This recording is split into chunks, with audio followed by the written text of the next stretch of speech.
Lorsque l'on commence une thèse, on peut être un peu perdu et ne pas savoir quoi faire et quelle méthode adopter. Pour vous aider dans ces réflexions, nous vous proposons 3 retours d'expérience dans lesquels nous vous dévoilons les coulisses de la thèse et les principaux enseignements que nous avons pu en tirer.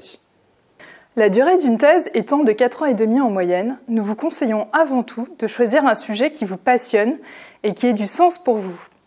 Vous pouvez vous appuyer sur une expérience professionnelle ou associative et trouver une question de recherche à partir d'un problème empirique. Ensuite, n'hésitez pas à être intuitif dans votre choix de méthodologie. Il faut qu'elle soit en cohérence avec votre question de recherche, mais aussi avec vos appétences et vos ressources. Gardez également en tête qu'il n'est pas possible de faire une recherche de qualité sans données de qualité. C'est pourquoi la méthodologie est primordiale, qu'elle soit d'approche quantitative, qualitative ou mixte. Néanmoins, le choix de votre sujet ne doit pas vous enfermer dans une seule méthode.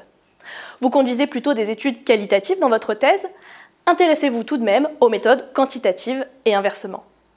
Cela vous permettra de mieux comprendre la recherche que vous lisez, mais aussi de publier dans des bonnes revues qui valorisent souvent une approche mixte et l'utilisation de méthodologies innovantes.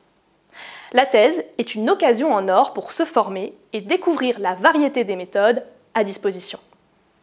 Par exemple, les méthodes qualitatives ne se résument pas aux entretiens semi-directifs.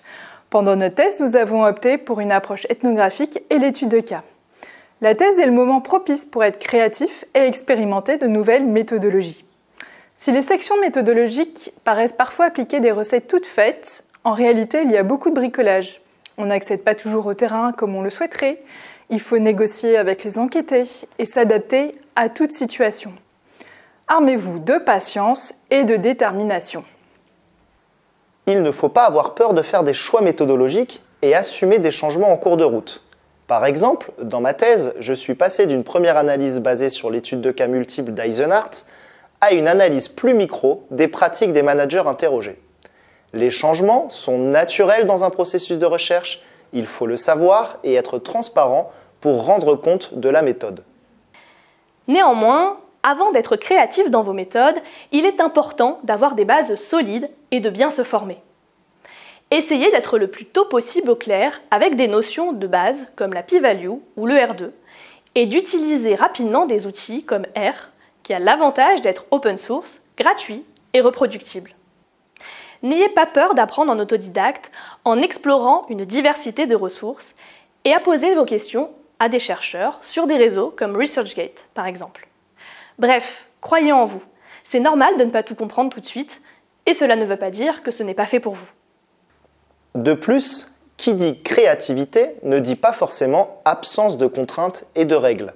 Il est normal d'avoir des difficultés et de faire du bricolage en recherche qualitative, mais il faut assumer ses choix de manière transparente et penser la cohérence entre la question de recherche, le niveau d'analyse et les données collectées.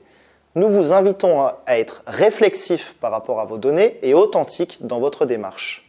Cette réflexivité nécessaire passe aussi par une certaine prise de recul sur son utilisation des chiffres lorsque vous faites du quantitatif. Bien que ces derniers soient rassurants, il ne faut pas tomber dans l'illusion de penser qu'ils soient synonymes d'objectivité et d'infaillibilité. On trouve dans le quantitatif une dose d'interprétabilité, de même que l'on trouve des chiffres dans le qualitatif. Il est donc important de toujours avoir un regard critique sur les résultats que l'on analyse, quelle que soit la méthode employée.